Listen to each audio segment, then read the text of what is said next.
என் நவகிரக பாதிப்பு நீங்க காளியம்மன் வழிபாடு. ஒவ்வொருவருடைய ஜாதகத்திலும் நவகிரகங்களின் அமைப்பு ஒவ்வொரு மாதிரி இருக்கும். அந்த நவகிரகங்களின் அமைப்பிற்கு ஏற்றாற்போல்தான் நம்முடைய வாழ்க்கையும் அமையும். இந்த நவகிரகங்களின் அமைப்பு ஏற்படுவதற்கு நம்முடைய கர்ம வினைகள்தான் காரணமாகத் திகழ்கிறது.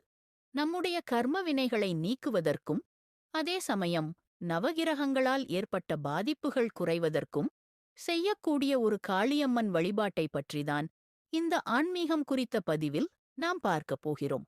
ஒவ்வொரு கிரகமும் எந்தெந்த இடத்தில் அமைந்தால் நற்பலன்கள் கிடைக்கும், எந்த கிரகத்தை பார்த்தால் நற்பலன்கள் கிடைக்காது என்றும் பல விதிமுறைகள் ஜோதிடத்தில் இருக்கிறது. எப்பேற்பட்ட கிரகமாக இருந்தாலும் அது எந்த கிரகத்தை பார்த்தாலும் அந்த கிரகத்திற்குரிய பாதிப்பை கண்டிப்பான முறையில் நாம் அனுபவித்துதான் தீர வேண்டும். இந்த நவக்கிரகங்களின் பாதிப்பால் நமக்கு ஏற்படக்கூடிய கஷ்டங்களில் இருந்து வெளியே வருவதற்கு காளியம்மனை எப்படி வழிபாடு செய்வது என்று பார்ப்போம். செவ்வாய்க்கிழமை அன்று அருகில் இருக்கக்கூடிய காளியம்மன் ஆலயத்திற்குச் செல்ல வேண்டும். இவ்வாறு செல்வதற்கு முன்பாக அங்கு தீபம் ஏற்றுவதற்கு தேவையான பொருட்களை தயார் செய்து வைத்துக் கொள்ள வேண்டும்.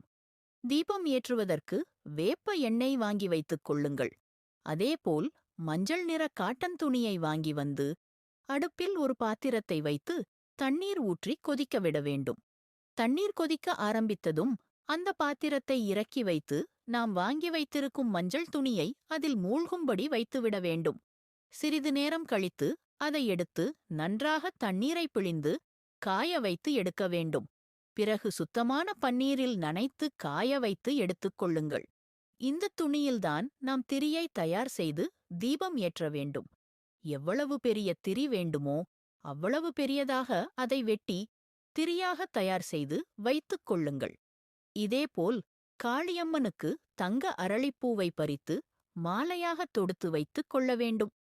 அருகில் இருக்கக்கூடிய காளியம்மன் ஆலயத்திற்கு தொடுத்து வைத்திருந்த தங்க அரளிப்பூ, வேப்ப எண்ணெய், மஞ்சள் திரி, 3 அகல் விளக்குகளையும் வாங்கிக் கொண்டு செல்ல வேண்டும்.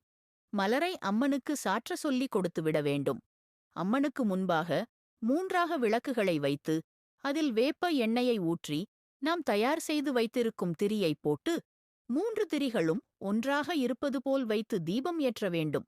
இப்படி தொடர்ந்து 18 வாரங்கள் நாம் காளியம்மனுக்கு தீபம் ஏற்றி வழிபட நம்முடைய ஜாதகத்தில் இருக்கக்கூடிய நவகிரகங்களால் ஏற்பட்ட பாதிப்புகள் குறைய ஆரம்பிக்கும்.